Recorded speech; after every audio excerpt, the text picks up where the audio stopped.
Good day! Napaisip mo na ba kung paano ang RNA translation?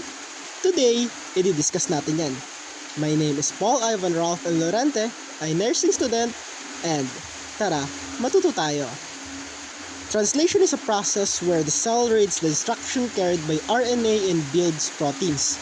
So, pwede mo siyang isipin as a foreign language into something cell can use, turning genetic code into a working proteins.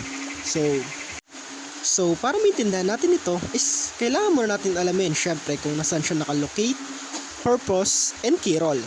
So first, location. It happens in the ribosome. Ito yung the protein making factory na matatagpuan naman natin sa cytoplasm of the cell.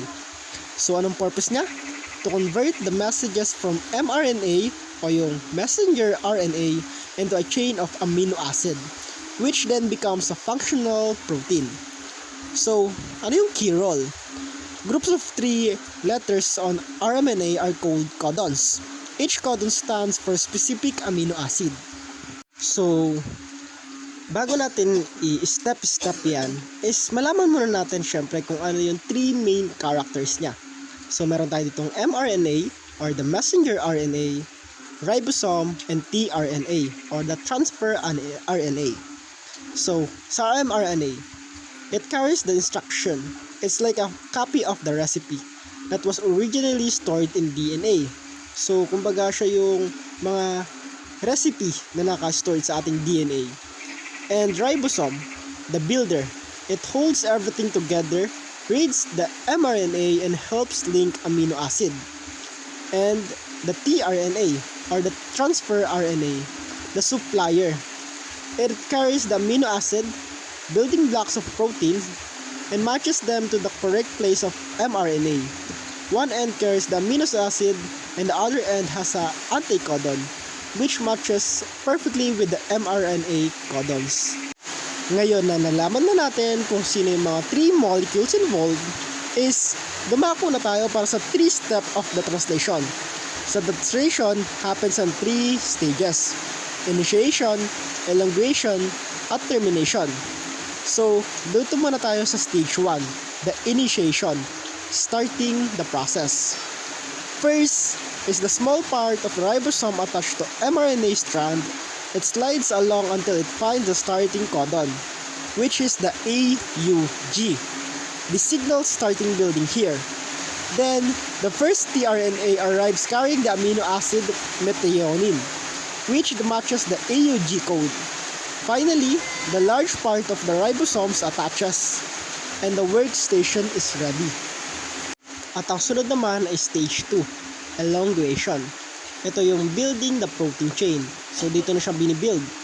Now the ribosome moves along the mRNA, reading one codon at a time.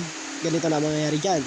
The ribosome has 2 slots, one for the incoming tRNA and one for the tRNA that was just there. So, the new tRNA arrives with the correct amino acid, matching its anticodon to the mRNA codon. And the ribosome links the new amino acid to the growing chain using a peptide band. So, yung peptide band is yung dahilan kung bakit nagdidikit-dikit yung mga amino acid. And lastly, the tRNA leaves, and the ribosome slides forward to read the next codon. So, ulit-ulit lang yon until the amino acid chain grows longer and longer, just like adding beans to the necklace. So, ganun lang siya, yung parang nagtutuloy-tuloy siya habang humaba para magawa yung protein. So, sa stage 3 naman is the termination, finishing up. So, dito naman is the ribosome reaches a stop codon.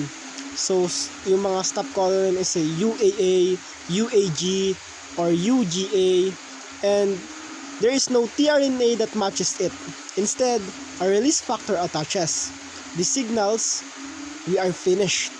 The ribosome releases the mRNA, the tRNA leaves, and the amino chain folds up into specific shape and becomes a functional protein. So, ito na yung pinakahuling-huli. So, yung mga amino acid change is alam naman natin na nag-fold siya para maging isa siyang protein. So, bakit nga ba ito mahalaga? Kasi ang protein is ginagawa niya halos lahat. They build your muscles, skin, hair, they make enzyme that digest food, they make antibodies that fight infection, and they control how your body grows. So, kung walang protein, is probably weak ang iyong body. If the translation works correctly, your body functions well. If the translation has error, the wrong protein is made. This can cause a genetic disease like a sickle cell anemia. So, kailangan talaga tama yung kanyang pagkakasunod-sunod at yung tama yung kanyang translation. So, every time you grow, heal a wound, or fight a fever, translation is working non-stop inside your cell. So, ganun siya kahalaga. Hindi mo lang siya napapansin, pero ganun siya kahalaga.